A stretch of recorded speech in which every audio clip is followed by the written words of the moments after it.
That moment when you wake up to all this. Ay, ay, ay.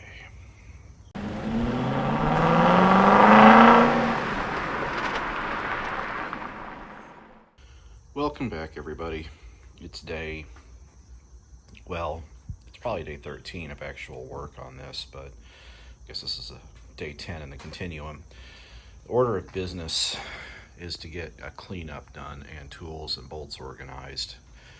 In the past week, since I posted a video, I've been doing more prep work on the motor.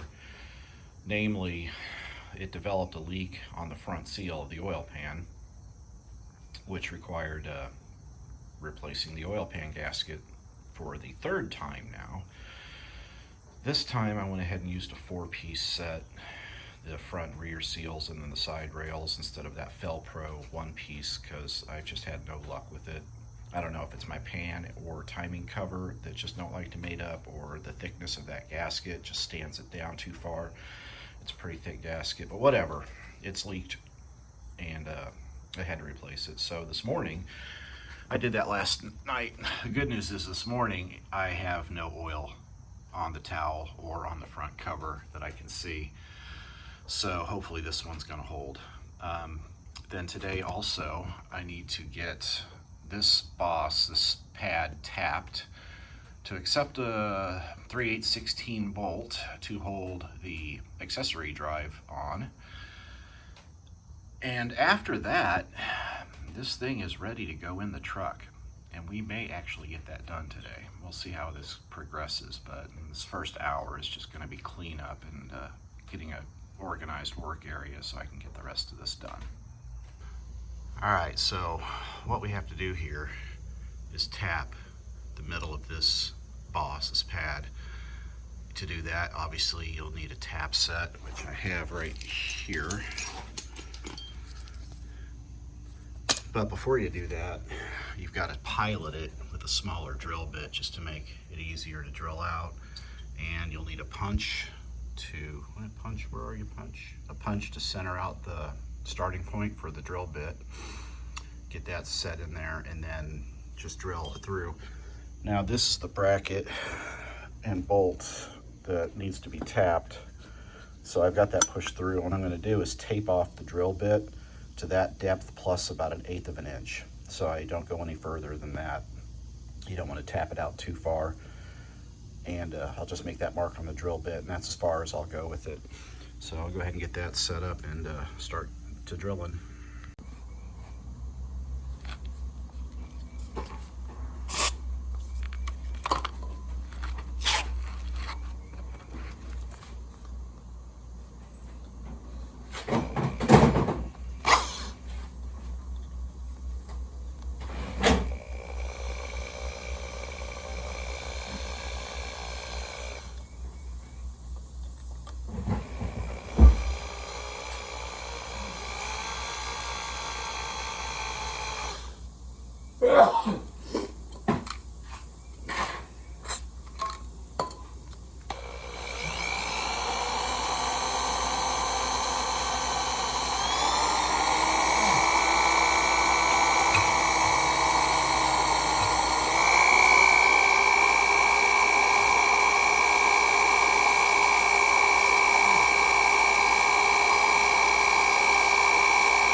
Okay, now this is the fun part. Just make sure this gets started straight and then keep it straight as you're tapping it out.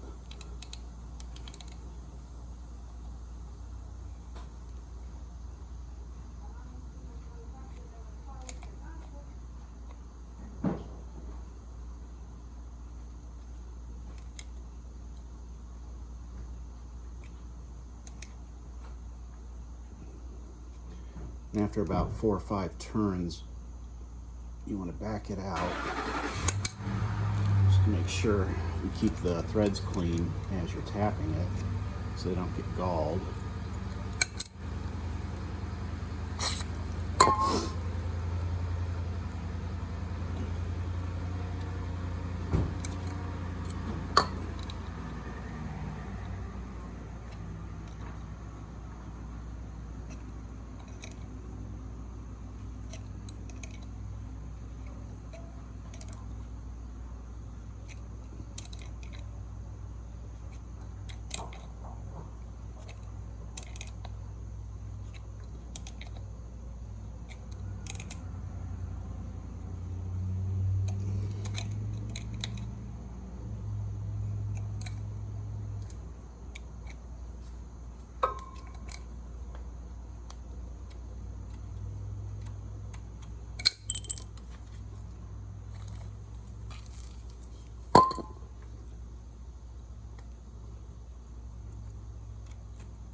All right, so that's the tap depth. I'm going to take the bolt. It goes in there. Threads. Nice and clean. That's good. But now we need to offer up the bracket and make sure it's gonna center up.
And the moment of truth.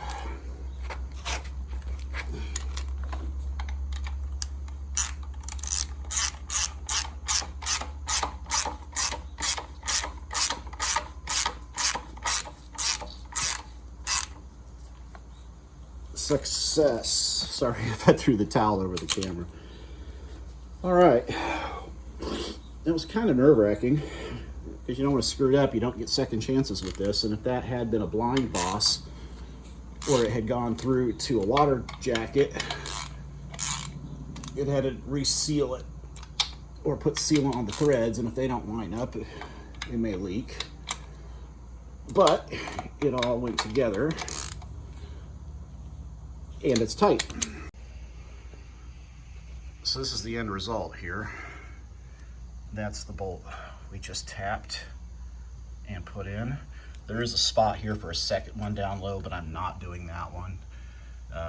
This is the power steering mount, these 3 bolts right here. And I think the 3 up top and the 1 down there is enough to keep that power steering pump straight. I don't want to press my luck tapping out another one. And the pad behind this hole right here was a lot closer to the block. Didn't look like it has much meat on it. And that could have been something that goes through to the water jacket, because over here, where's my finger? This bolt right here is blind. That hole is tapped all the way through the block so that when you put the push rod for the fuel pump in, you can hold it up while you install the fuel rod. So they drilled that all the way through, and that does leak. That bolt there needs to be sealed when you put the other bracket on. Could have ended up with a situation like that over there, and if I'd have screwed that up, like I said, game over.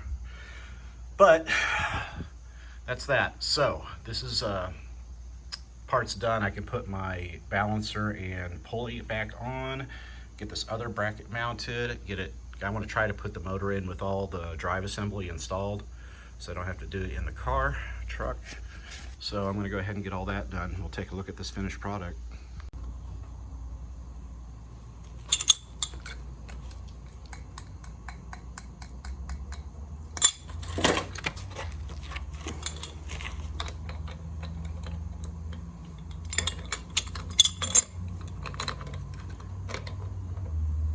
Now, I don't know if you remember one of the previous videos I did when I was first putting this together, and I forgot to use the counter bolt here when I put the balancer back on, and I snapped the nose of this thing back in the side of the crankshaft. Make sure we don't do that again.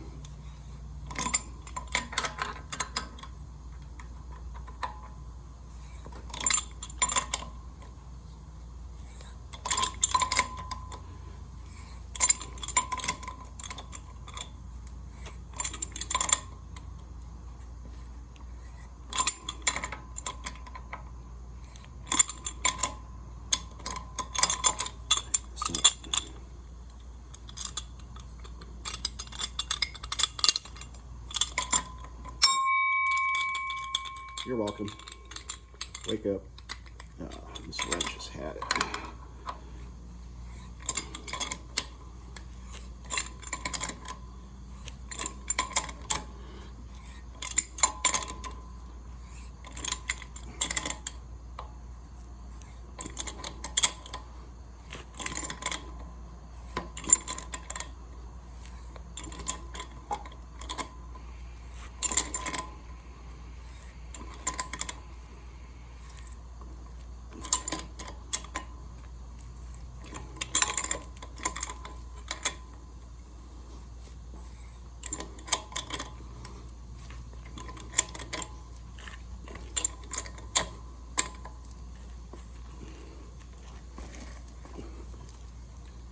I think I'm getting there.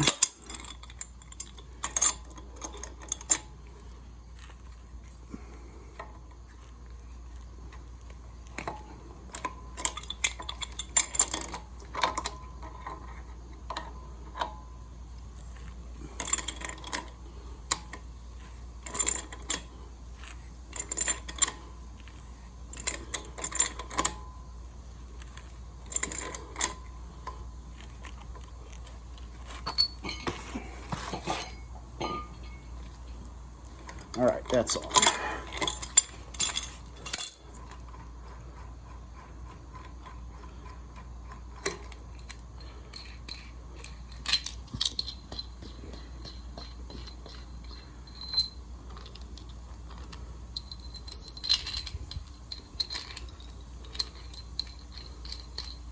You put the pulley on.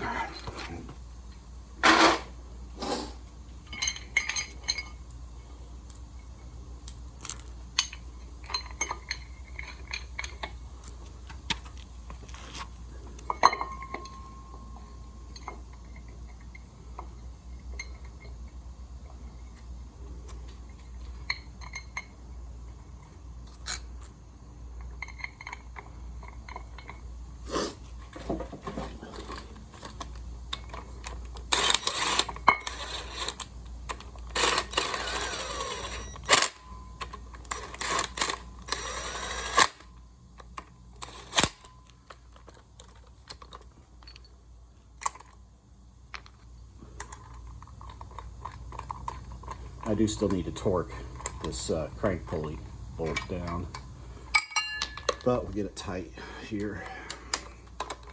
And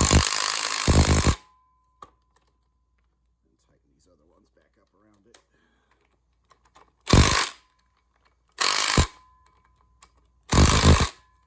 Boom, job done. All right, so we've got the brackets mounted. Most of the accessories are on. I still have to get the pulley on the power steering pump, but I am missing a bolt.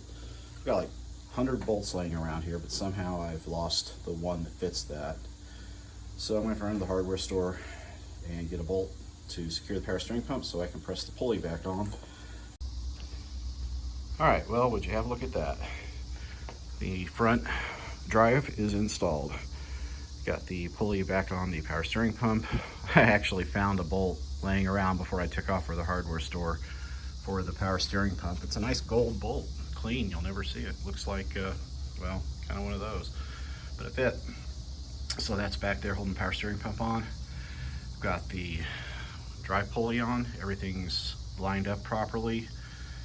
So, good deal for me, I guess. Don't know how much further I'm going to go today. It's getting on 12. I was hoping to have possibly my stepfather or my brother here, but one of them's busy and the other one I forgot to call. So as far as putting it in the engine right now or in the truck, probably not going to do that today. We'll see. I still need to get this one bolt right here tightened from underneath and retrieve my swivel and 15 mil, which fell into this little cradle, trying to get that bolt up in that. But saw in the earlier video that involves dropping the lower control arm. I suppose maybe I could do that today. At least have all the little knick-knack and annoyances cleared out so that when it goes in I don't have to do anything else except plumb and wire the motor and it'll be ready to fire. Did get my dipstick tube installed, so that's all in there. I fitted it with the headers I have and it clears fine. Don't know if the headers are going to clear the frame. I haven't put them in the truck yet, but I'm hoping this set of headers I bought for just the test stand work and I don't have to get a whole nother set for fit the truck. But that we won't know that till it's sitting in the engine bay. So, all right, well, I'm going to break for a little bit. We'll see if I get anything else today. If so, I'll film it. If not, I'll do a little closeout here in a little bit.